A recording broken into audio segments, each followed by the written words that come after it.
கோவை அவிநாசி சாலையில் புதிதாக கட்டப்பட்டுள்ள மேம்பாலத்தை தமிழக முதலமைச்சர் மு.க.ஸ்டாலின் அக்டோபர் 9 திறந்து வைக்கிறார். இதனை முன்னிட்டு கோவை மாநகர போக்குவரத்து காவல்துறை அக்டோபர் 6 போக்குவரத்து மாற்றங்களை அறிவித்துள்ளது.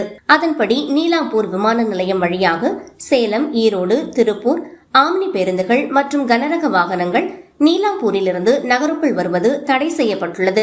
இவை நீலாம்பூர் LNT பைபாஸ் வழியாக செந்தாமணிப்புதூர், ஒண்டிப்புதூர், சிங்காநல்லூர், ராமநாதபுரம், சுங்கம், KR ரோடு, அவிநாசி சாலை, அண்ணா சிலை வழியாக காந்திபுரம் சென்றடையலாம்.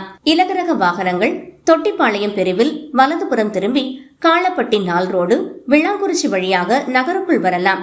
நகரிலிருந்து விமான நிலையம் வழியாக அவிநாசி சாலை செல்லும் பேருந்துகள் மற்றும் கனரக வாகனங்கள் லட்சுமி மில் வழியாக புளியகுளம், ராமநாதபுரம், சிங்காநல்லூர், LNT பைபாஸ் வழியாக வெளியே செல்லலாம். மேலும் காந்திபுரத்திலிருந்து சக்தி சாலை வழியாக கணபதி, விளாங்குறிச்சி, காளப்பட்டி நாள் ரோடு வழியாக LNT பைபாஸ் செல்லலாம்.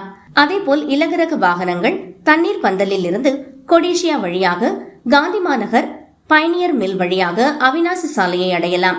உக்கடத்திலிருந்து ஆத்துப்பாலம், சுந்தராபுரம் வழியாக பொள்ளாச்சி செல்லும் பேருந்துகள், கனரக மற்றும் இலகுரக வாகனங்கள் குறிச்சி பிரிவிலிருந்து போத்தனூர் கடைவீதி, ரயில் கல்யாண மண்டபம், செட்டிப்பாளையம் சாலை வழியாக ஈச்சனாரி அடைந்து சர்வீஸ் சாலை வழியாக செல்லலாம். பொள்ளாச்சி சாலை வழியாக நகருக்குள் வரும் வாகனங்கள் கற்பகம் கல்லூரி சந்திப்பிலிருந்து மேம்பாலத்தின் மீது வராமல் சர்வீஸ் சாலையில் வந்து ஈச்சனாரி விநாயகர் கோவில் முன்புறம், செட்டிப்பாளையம் ரோடு, போத்தனூர், நஞ்சுண்டாபுரம் சாலை, ராமநாதபுரம் வழியாக நகருக்குள் வரலாம்.